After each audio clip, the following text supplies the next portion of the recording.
राष्ट्रवादीचे मुख्य नेते उपमुख्यमंत्री अजित पवारांना अखेरचा निरोप देण्यासाठी बारामतीच्या विद्या प्रतिष्ठानमध्ये लाखोंचा जनसमुदाय लोटलाय। जेव्हा हा मी व्हिडिओ करतोय तेव्हा विद्या प्रतिष्ठानच्या मैदानावर शासकीय इतमामात अजितदादांवर अंत्यसंस्कार झालेले आहेत। राज्याचे मुख्यमंत्री, उपमुख्यमंत्री, देशाचे गृहमंत्री यांच्यासह अनेक महत्त्वाचे नेते अंत्यसंस्काराला उपस्थित राहिलेत आणि याच दरम्यान काही प्रसिद्ध वृत्तसंस्था वेब आर्टिकलच्या माध्यमातून धक्कादायक माहिती समोर आणत आहेत। सरकारच्या प्राथमिक अहवालात कालच्या क्रॅश लँडिंग संदर्भात काही महत्त्वाची माहिती समोर आली असून लँडिंग पूर्वी पायलट काय म्हणाला होता याची देखील माहिती देण्यात येते। नेमका हा विषय काय आहे, सरकारच्या अहवालात काय महत्त्वाची माहिती आली आहे, सगळं काही जाणून घेऊया या व्हिडिओच्या माध्यमातून। तर मंडळी, उपमुख्यमंत्री अजित पवार काल बुधवारी त्यांच्या खासगी विमानाने सकाळ सकाळ मुंबईहून बारामतीकडे रवाना झाले होते। बारामतीत आगामी जिल्हा परिषद आणि पंचायत समिती निवडणुकांच्या प्रचारासाठी त्यांनी कालचा हा प्रवास केला होता। कुणाला माहित होता हा प्रवास असा असेल, अजितदादांचा शेवटचा प्रवास असेल। बारामती विमानतळ काहीच अंतरावर असताना लँडिंग दरम्यान विमानाचा मोठा अपघात झाला। यामध्ये अजित पवारांसह 5 जणांचा मृत्यू देखील झाला।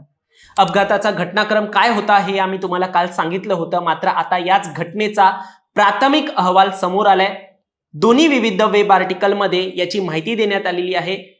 ते वेब आर्टिकल कोणते आहेत हे मी तुम्हाला सांगतो। प्रथम तर लोकशाही या वृत्तसंस्थेकडून सांगण्यात येतंय दुर्घटनाग्रस्त लिअरजेट 45 विमान उड्डाणासाठी योग्य होतं। त्यात कोणत्याही प्रकारच्या तांत्रिक अडचणी किंवा समस्या नव्हत्या आणि ही अशी माहिती तपास अहवालात देखील असल्याचं लोकशाहीने सांगितलंय। विमानात असलेले दोन्ही पायलट परवानाधारक होते, तसेच वैद्यकीय दृष्ट्या तंदुरुस्त होते। बारामतीत अपघातग्रस्त झालेल्या विमानाचा नोंदणी क्रमांक VTSSK होता। हे चार्टर्ड विमान VSR व्हेंचर्स प्रायव्हेट लिमिटेड कडून चालवण्यात येत असल्याचं देखील समोर आलंय। विमानात कोणतीही तांत्रिक अडचण नव्हती, त्याबद्दलचं 10 सप्टेंबर 2025 रोजी एअरवर्दीनेस प्रमाणपत्र देखील जारी करण्यात आलं होतं आणि त्याची वैधता 14 सप्टेंबर 2026 पर्यंत होती।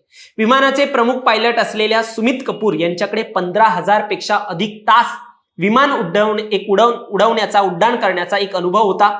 को पायलट शांभवी पाठक यांना देखील विमान उडवण्याचा चांगला अनुभव होता। याशिवाय महाराष्ट्र टाइम्स या वृत्तसंस्थेकडून मिळालेल्या माहितीनुसार प्राथमिक अहवालात विमानाचे प्रमुख पायलट यांनी शेवटचा काय संवाद साधलेला हे देखील कळतंय। सदर विमान काल बुधवारी रोजी सकाळी 8:18 पहिल्यांदा बारामतीच्या संपर्कात आलं। या अहवालानुसार वैमानिकांना सांगण्यात आलं की सध्या वारा जो आहे तो फार नाहीये आणि दृश्यमानता साधारण 3000 मीटर इतकी आहे। त्यानंतर विमानातील पायलटने सांगितलं की ते रनवे क्रमांक 11च्या दिशेने येत आहेत, पण त्यांना 11 नंबरचा रनवे काही दिसत नाहीये। नंतर पायलटने पुन्हा ATC म्हणजेच एअर ट्रॅफिक कंट्रोलला सांगितलं की रनवे दिसू लागला की मी तुम्हाला कळवतो। त्यानंतर एक घिरटी जी आहे ती झालेली। त्यानंतर 8:43 वाजता रनवे क्रमांक 11 लँडिंगसाठी सज्ज करण्यात आलेला। विमानाने एक राऊंड पूर्ण केलेला। मात्र काही वेळानंतर एअर ट्रॅफिक कंट्रोलचे अधिकारी म्हणाले पायलट कडून आम्हाला कोणताही प्रतिसाद मिळाला नाही आणि मग काही क्षणात धावपट्टीच्या डाव्या बाजूला ज्वाळा आणि धुराचे लोट उठताना दिसले। आता हे सगळं प्राथमिक अहवालात समोर आलं असलं तरी एक धक्कादायक माहिती समोर येते, ती म्हणजे गगन प्रणालीची माहिती। या प्रणालीच्या माहितीचा एक व्हिडिओ जो आहे तो आपण वेगळा करूया, कारण तो विषय डिटेलमध्ये समजून घेणं गरजेचं आहे। भेटूया दुसऱ्या व्हिडिओमध्ये। धन्यवाद।